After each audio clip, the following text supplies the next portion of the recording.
Draft Night 2018. The Sixers hold the number 10 overall pick. By all accounts, the team would be thrilled if forward Mikal Bridges was on the board. He's from Philadelphia, won a national championship with Villanova, and his mom works for the team. Hollywood couldn't write a better script. The picks began going off the board and everything was falling into place. NBA Commissioner Adam Silver stepped up to the podium and made the anticipated announcement. In NBA draft, the Philadelphia 76ers select Mikal Bridges from Villanova University. There it is. The hometown kid is staying right where he belongs. After months of wondering who the next piece to this young Sixers puzzle would be, we finally got our answer. Bridges would be added to a lineup featuring the bright young star Joel Embiid, two former first overall picks in Ben Simmons and Markelle Fultz. We have another trade to announce. The Philadelphia 76ers trade the draft rights to Mikal Bridges, the 10th pick, to the Phoenix Suns for the draft rights to Zhaire Smith, the 16th pick, and a future first-round pick. Wait, what? Why? He already put on the hat. He spoke to the media. Opportunity. And then there it is. There's this thing that involves our 1B. It was our 1B. To really be quite different in the NBA because you have this incredible character and our 1B. We are star hunting. That's how you win a championship. What in the world is this guy talking about? Well, this Zhaire Smith guy better be good. What? A peanut allergy? This cannot be real. Go back to sleep. This must be a bad dream. Unfortunately, this nightmare is all too real. Over the past decade plus of Sixers basketball, they've made the wrong decision at just about every turn, and most of them center around the draft. In this video, we'll discuss the absolutely bizarre situation surrounding the Sixers draft picks since 2013. Circumstances so strange, this franchise feels cursed.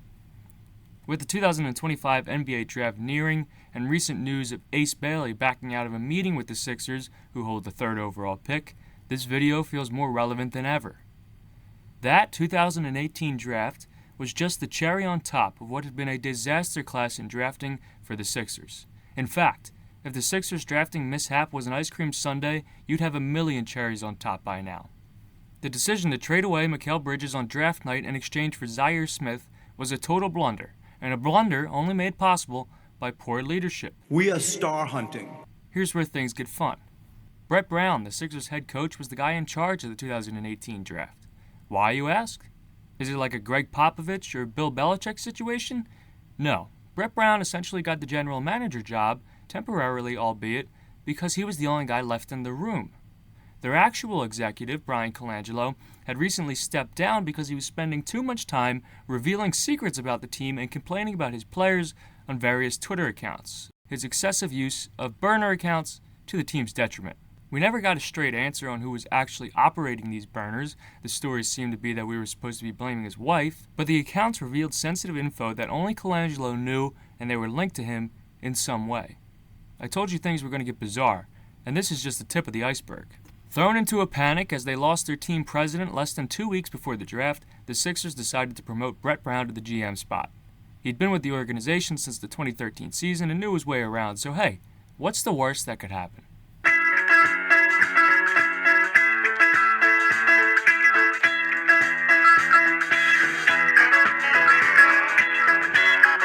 So the real Bridges-Smith story is that Brett Brown and the Sixers value the two players exactly the same. If you look at it from that viewpoint, it's actually a no-brainer on the Sixers' end. They got back a player they thought was just as good as Bridges and got a future first-rounder. The thing they didn't expect was Smith to only play 13 NBA career games because of a fractured foot and a separate allergic reaction. By 2020, the Sixers traded him away for virtually nothing. Meanwhile, Bridges has gone on to have an impressive NBA career. But that wasn't the first time the Sixers made a costly trade involving draft picks that the other team benefited from, and it doesn't seem like the last. Let's rewind just 1 year to the 2017 offseason, where Bryan Colangelo is still at the helm of Sixers basketball operations. To understand any move Bryan Colangelo made with the Sixers, you have to understand his motive.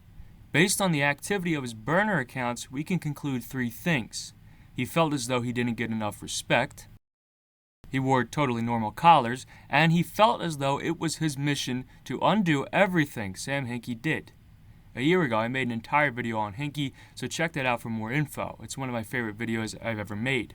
But what you need to know for this video is that Hinkie was the king of tanking. His strategy for the Sixers while he was the general manager from 2013 to 2016 was to lose as much as possible and continue stacking up top draft picks. As Hinkie stated in his 13-page resignation letter, Abraham Lincoln said, "Give me 6 hours to chop down a tree, and I will spend the first 4 sharpening the axe." But the NBA wasn't a big fan of Hinkie's axe sharpening.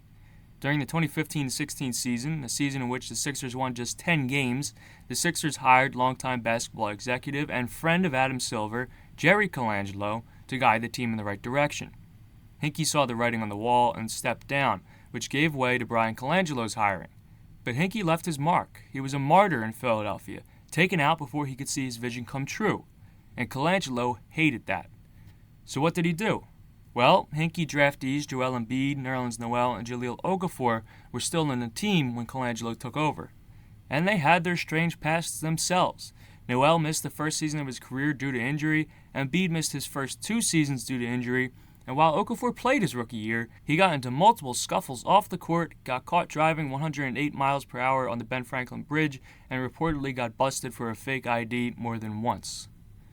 Colangelo tried to trade Okafor, but we later found out, thanks to the best inside source in all of basketball, one of Brian's burners, he failed his physical and the Sixers had to hold on to him. They traded away Noel instead, who was later caught eating a hot dog at halftime once. The logjam of Embiid, Noel, and Okafor at center was never going to work out, and if it had any chance of working out and making Sam Hinkie look good, Bryan Colangelo wasn't interested. So he dismantled it. In early 2017, he traded away Noel, and by late 2017, Okafor was gone too. With the Hinkie guys gone, it was time to focus on a new star. The first player that Bryan Colangelo drafted for the Sixers, Ben Simmons. Unfortunately, his story is anything but normal. Simmons' career got off to a great start, of course, after the initiation of missing your entire rookie season. He won Rookie of the Year in his return, and by year 2, he was an all-star. While he was a great defender, a skillful passer, and both athletic and dynamic, his offensive game quickly grew one-dimensional. Ben Simmons was afraid to shoot.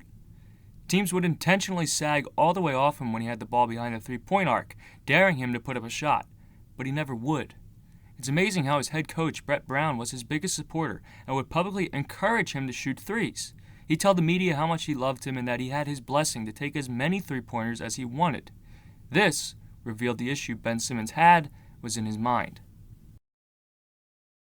The last time we ever saw him in a Sixers uniform was in a Game 7 loss to the Atlanta Hawks in 2021. It was a disappointing end to the season, fueled by a crucial mistake by Ben. Down 2 points with 3.5 minutes remaining, he passed up a wide-open dunk by giving the ball to Matisse Thybulle, who was fouled and went 1 of 2 from the line.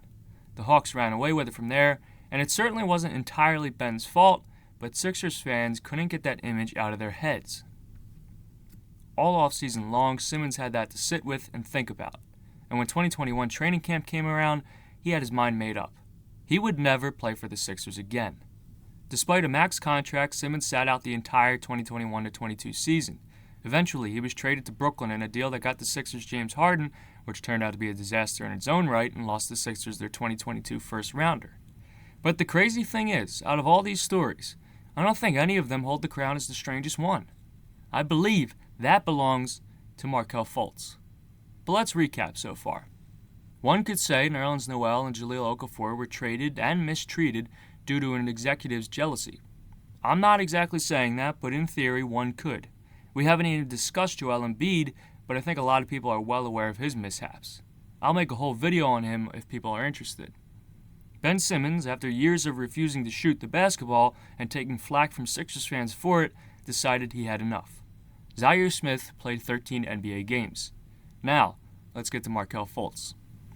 Remember when I said it was Bryan Colangelo's personal mission to undo everything Sam Hinkie ever did? To erase the man from history? Well, how do you suppose you do that? Trading away the guys he drafted is a good start, but how do you really make the people forget about Sam Hinkie? He drafted a star in Joel Embiid. You drafted a star in Ben Simmons. But what if you drafted another star? What if you somehow secured the number 1 overall pick again? That's exactly what Bryan Colangelo did in 2017.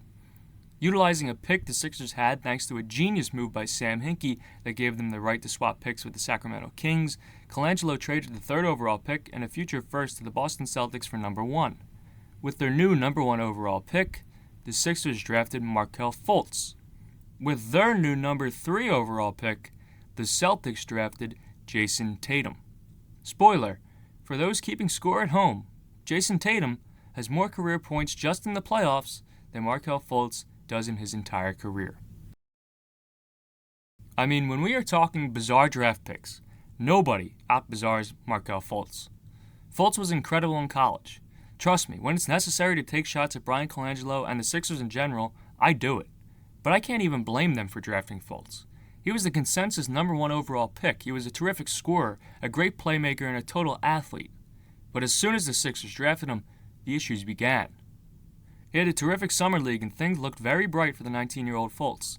He played the first 4 games of the regular season and then a shoulder injury popped up.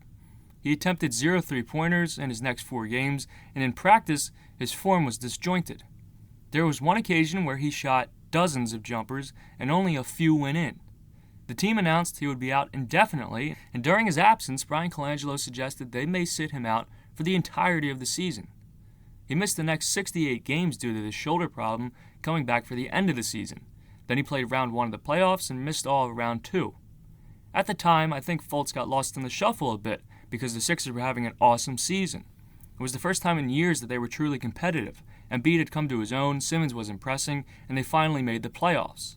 I'm not saying the Fultz situation was ignored, but the way I remember it, there was just a feeling of, and just wait until we add Fultz into the mix instead of, wait, why didn't Fultz just miss almost the entire season?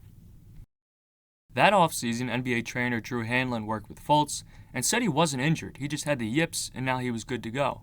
He had a fine start to the season but was sent to the bench when the Sixers traded for Jimmy Butler.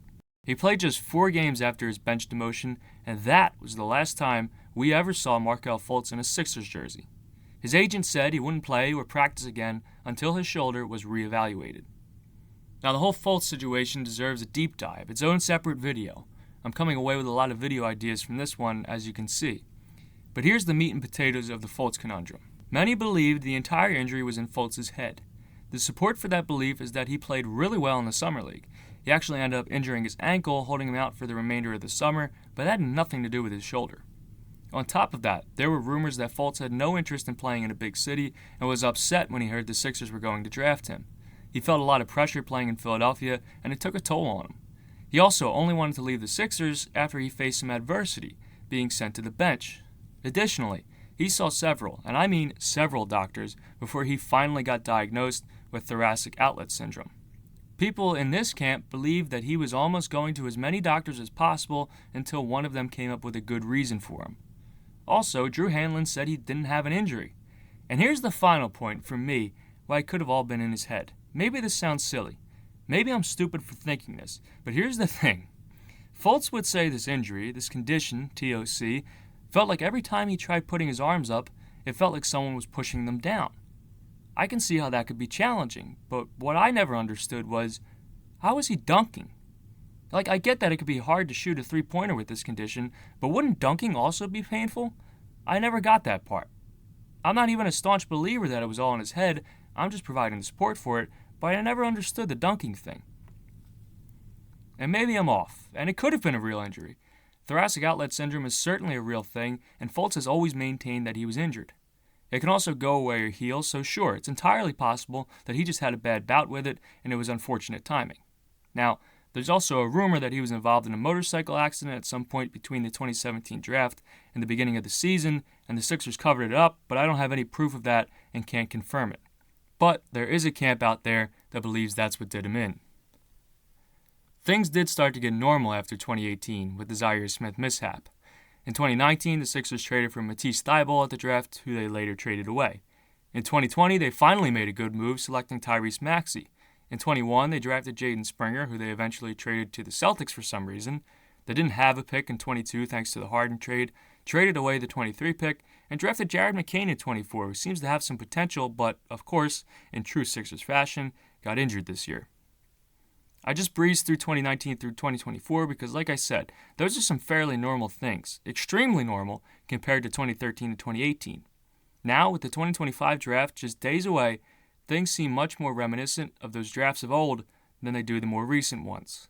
The Sixers are again picking third overall, which, historically, as you've seen in this video, has not been kind to them. Many have projected them to select Ace Bailey, who just canceled his meeting with them.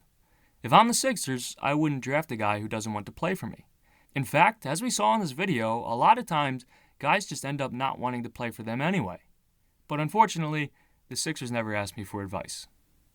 That does it for this one. If you enjoyed, do me a favor and leave a like, subscribe to the channel for more, and feel free to leave a comment with your thoughts or opinions. Thanks for watching. I'll see you next time.